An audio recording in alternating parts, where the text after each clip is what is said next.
महाराष्ट्र और हरियाणा में बीजेपी सरकार बनाने जा रही है। अपने दम पर हरियाणा में और महाराष्ट्र में भी करीब पहुंच चुकी है। अब जैसा किरीट सोमैया ने एबीपी न्यूज पर दावा किया, आज की 135 विधायक उनके साथ हैं। तो अब सवाल ये कि क्या अब दिल्ली की बारी है?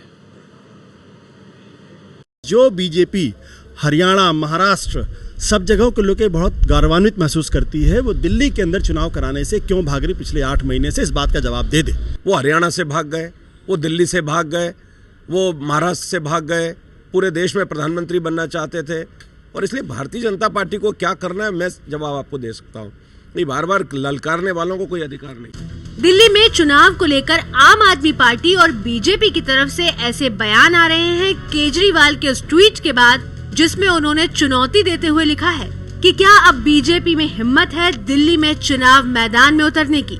केजरीवाल ने ये चुनौती दी महाराष्ट्र और हरियाणा में बीजेपी की बड़ी जीत के बाद। दोनों राज्यों में जीत दर्ज करने वाली बीजेपी को दिल्ली में भी मोदी लहर के सहारे जीत का भरोसा है।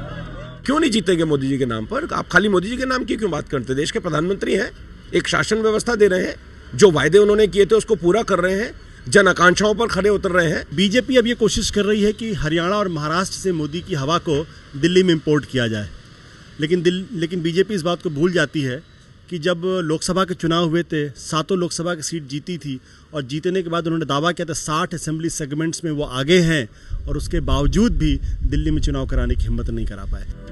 अब दिल्ली में चुनाव को लेकर दोनों पार्टियां तैयार दिख रही हैं। बीजेपी को मोदी लहर का भरोसा है, तो आम आदमी पार्टी को ये लगता है कि बीजेपी का विजय रथ सिर्फ वही रोक सकती है।